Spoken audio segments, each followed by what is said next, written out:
Implementation करून घेणार आहे। दुसरं काय की शेतीचं भांडण भरपूर येतं, आजूबाजू रस्ते नाहीये, बांधावरती हे आहे, भांडण होते, मर्डर झालेले आहे। तर ते पण आम्हाला ते प्रत्येक पोलीस स्टेशनमध्ये डेली 2 ते 3 भांडण येतात, हे मारले, मला हे अडवले, ह्याचं मोजणी करायचं आहे, ते करायचं आहे। तर ते आम्ही कलेक्टर साहेबांनी बसून तर शेतीचं जेवढं रस्ता आहे ते मोकळं करायला प्रोग्राम सुरू केलेले आहे। आतापर्यंत तुम्हाला सांगतो 3000 शेतकरींचा आम्ही समस्या दूर केलेली आहे। तर तुम्हाला हे परमनंट मतलब तुमचं 7-12 वरती तुमचं रस्ते, आता इथं हे रस्त्याला आलो तर ते 7-12 वरती पण नोंद होणार। आम्ही आणि कलेक्टर साहेब बसून ते आमचं प्रत्येक पोलीस स्टेशन इंचार्ज आणि तहसीलदार बसून त्याचं हे केलेले आहे, सर्वे करून तुम्हाला जेवढा रस्ते मोकळे करून घ्यायचे त्याचं काम आम्ही घेतलेलं आहे।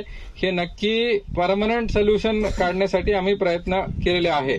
तर ह्याच्या नंतर आम्हाला जेवढं शेतकऱ्यांना मदत करायचे कृषी विभाग करतायत आणि ह्याच्या पुढं आमचा प्लॅन आहे की शेतकऱ्यांना जे मार्केट भेटायला पाहिजे त्यासाठी आम्ही सर्टिफिकेशन म्हटलं तर तुम्हाला आता सेंद्रिय शेती आहे म्हणून कसं समजणार, ते टोमॅटो घेऊन गेले हे सेंद्रिय शेती आहे काय ऑर्गॅनिक आहे या केमिकल्स आहे ते कसं समजणार।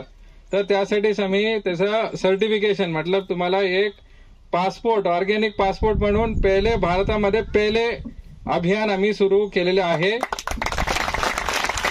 15 ऑगस्टला पालकमंत्री साहेबांनी उद्घाटन केले, 50 शेतकऱ्यांना सर्टिफिकेट दिले आणि पासपोर्ट पण दिले।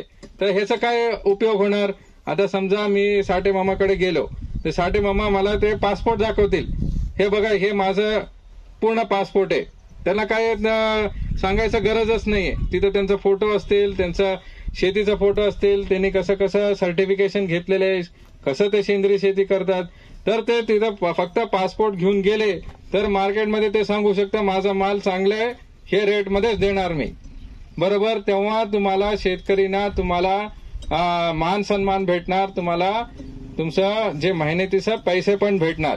ह्याचं पुढं आम्ही मार्केट मॉल, आता शेतकरी बघतो कुठं बसतायत, रोडमध्ये बसतात विक्री करायला, फुटपाथवर, आणि तिथं पब्लिक येतात आणि सांगतात की 10 रुपये नाही 5 रुपये देणार, 7 रुपये देणार, आणि तिथं व्यवहार शेतकरीनं काय त्याला सकाळी आला तर संध्याकाळी त्याला संपवायचा आहे माल, बरोबर। तो काय करतो, घेऊन जावं बाबा मी काय करू आता।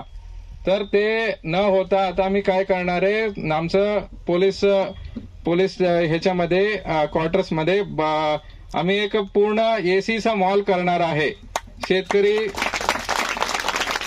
जेवढं महिला बचत गट असतील, सेंद्रिय शेतीचं लोक असतील, त्यांना तिथं एक स्टॉल देणार आहे।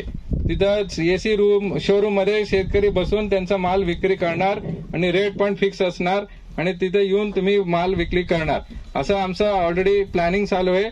त्याचं 6 महिने 1 वर्षामध्ये त्याचं पण उद्घाटन बांधकाम वगैरे सुरू होईल। तर ह्याचा अर्थ आहे की तुम्ही तिथं फुटपाथमध्ये न बसता, आता काय करतात पब्लिक, एसी शोरूम मध्ये जाऊन आम्ही चप्पल खरेदी करतो की नाही, आणि जे खाण्याचं वस्तू आहे आम्ही फुटपाथमध्ये खरेदी करतो।